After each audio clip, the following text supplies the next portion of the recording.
Welcome to Sleepscape. If you enjoy this, you can like the video and subscribe for more. If there's a story that you'd like for me to tell, feel free to leave a comment. It helps more than you know. Now, let's get into it.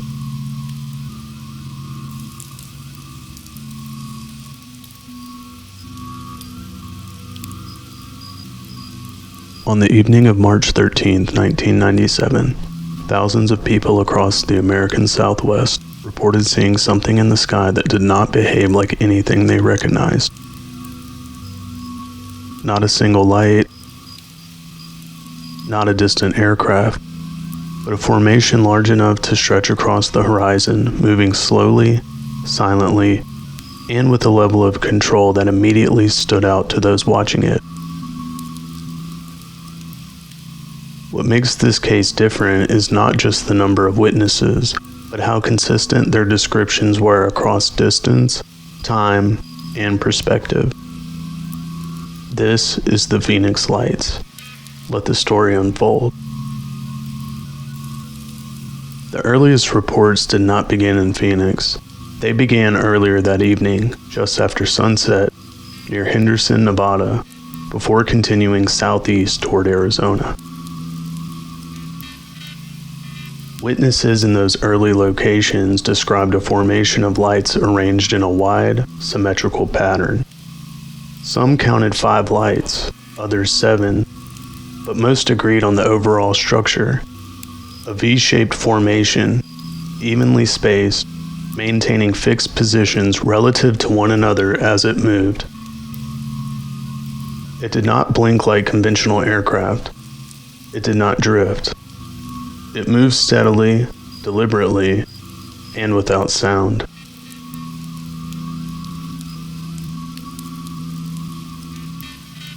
Among those who observed the formation that night was a private pilot flying into Phoenix. He described seeing 6 lights arranged in a V shape, moving steadily across the sky. He reported the sighting to air traffic control, not as something extraordinary, but as a matter of routine. An unidentified set of lights in his flight path. Years later, while watching coverage of the Phoenix Lights, he realized that what he had reported that night aligned with the timeline of the event. The pilot was Kurt Russell. At the time, he didn't identify what he saw. He simply reported it. As the formation entered Arizona airspace, reports increased. Residents in towns along its path described stepping outside after noticing something unusual, either alerted by others or drawn by the quiet presence overhead. What stood out was not distance, but proximity. Many witnesses described the formation as low enough to clearly define its shape against the sky. Some reported that as it passed overhead, it appeared to block out the stars behind it, suggesting not just lights, but a solid structure moving between them and the night sky.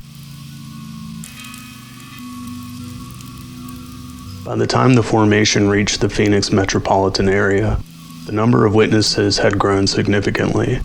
Drivers pulled over. Neighborhoods gathered outside. Entire streets watched as the formation passed overhead. One of the most consistent details across accounts was the silence. No engine noise, no rotor wash, no indication of propulsion. Despite its apparent size, described by some as hundreds of feet across, it moved with no audible presence. What continues to separate this case from many others is the consistency of witness descriptions. People in different locations who did not know each other described a V-shaped formation, evenly spaced lights, slow, steady movement, and in many cases, the impression of a solid object behind the lights. Some witnesses also noted that individual lights appeared to dim or disappear momentarily as the formation passed overhead, as if they were being partially obscured by a larger structure. At the time, there were questions about whether military aircraft could account for the sightings. Luke Air Force Base, located west of Phoenix, conducted routine operations in the area. However, some reports later suggested that pilots in the air that night did not identify any conventional aircraft matching the descriptions being reported from the ground. This didn't confirm anything unusual, but it added contrast. Because if conventional aircraft had been responsible, they would likely have been visible to those already in the air. Later that night, around 10 p.m., a second set of lights appeared over Phoenix. These were different. Rather than moving as a formation, they appeared as a line of bright lights hovering at a distance before slowly fading out one by one.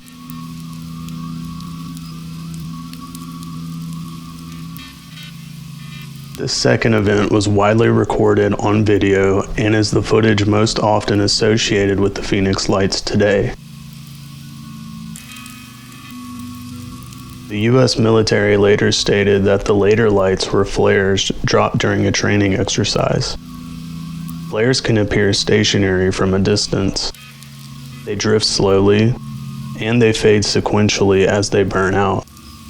This explanation addressed the second event, but it did not fully account for the earlier reports of a structured formation moving across the state with consistent spacing and no sound. At the time, Arizona's governor publicly downplayed the incident. During a press conference, it was treated humorously, presented as something not to be taken seriously. Years later, however, he would revisit that position.